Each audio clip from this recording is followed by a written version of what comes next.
Hello, how's everyone doing today? When people criticize the government and call it coercive and violent, a lot of the things that a lot of the defenders of the state say is that the government is not coercive because people vote the politicians into office, and they're simply doing what the voters want them to do. They are our representatives, and this is not a dictatorship. We vote, we get a chance to vote, and therefore it is not coercive arrangement. They're simply reflecting what the voters want them to do. Now, there are a few responses to this, and a few things in that statement which are valid. One, I would agree that in many regards, the politicians in office are doing what the majority of the voters and even want them to do. If the majority of the population did not want the government to act the way it's acting, and really didn't want it, they would rebel, they would revolt, they would express their dissatisfaction.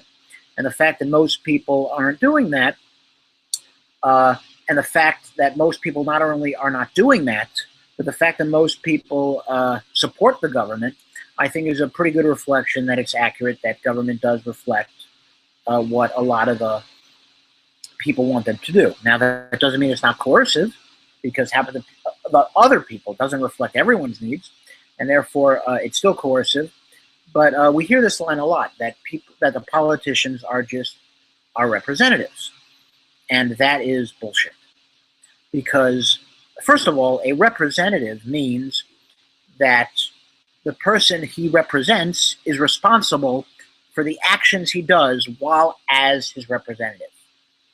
If I employ a person to do a certain task, and he acts not on his own, on how he decides, well, he has free will, but he acts the way he acts in the name of the company he's representing, the company itself who hires him gets sued if he does anything wrong, and not solely himself, because he is the representative agent.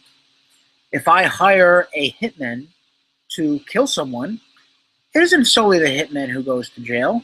We would both go to jail because I am responsible for hiring a hitman to kill my wife. He is simply my representative. And as a representative, I am responsible for what my representative does. But this isn't that way when it comes to voting, right? The voters are not responsible at all for what the people in government do. There have been people, it remains fringe, it's not a large sector, who said things like President George W. Bush, should be tried for anti-war crimes. Certain people, remains a very fringe number, say the same about Obama and about other politicians. But these very same people who are saying Bush should be tried for war crimes are not saying the people who voted for Bush should be charged for war crimes, but why not? If these people truly believe that George W. Bush was simply a representative of the people who voted for him, that means the people who voted for him wanted to invade Iraq, and therefore it's their fault, and they should be held accountable as well. Bush should be held accountable and be punished for war crimes because he doesn't have to listen, he possesses free will. But the people who voted for him also should be in trouble because they are the one who encouraged and allowed for such behavior to emerge. And yet that's not the case.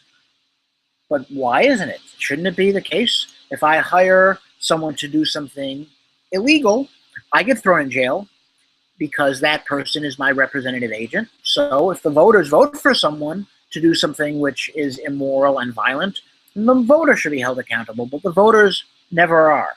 And this is one of the many problems with government and with the democracy itself. Because the voters are not directly held accountable for anything the politicians do, And the politicians are not held accountable either, because the politicians can say, look, don't blame me. I'm simply doing what the voters want. And if you don't like the way I'm acting, talk to the people who voted for me. They voted for me because they thought, based on my platform, they wanted me to do certain things. And if you don't like it, they should have voted for someone else. The voters say, I'm just one voice out of millions. I chose the lesser of two evils. I don't determine what the laws are. I only determine what the candidates. Don't talk to me. So everyone's passing the buck, and there's no accountability whatsoever. And that's why voting is so dangerous, because people can sleep soundly in their beds very easily with no guilty conscience. Even the people who are against Obama's military might, because Obama is not a peacenik, and many people who voted for Obama are not war hungry. But the people, and a lot of people who voted for him, have even criticized Obama and his war policy, such as Bill Maher. But does Bill Maher feel guilty for Obama's war policy? No. He sleeps soundly in his bed because he's not really his representative, Obama, even though he might say that he is, and his vote is one out of millions. And therefore, since his vote is one out of millions, he is not responsible for any of the bad that government does. And therefore, whenever government does anything bad, he takes none of the responsibility. But if he does things that the government think are good, of course, he'll take the credit for being smart by voting for the right guy.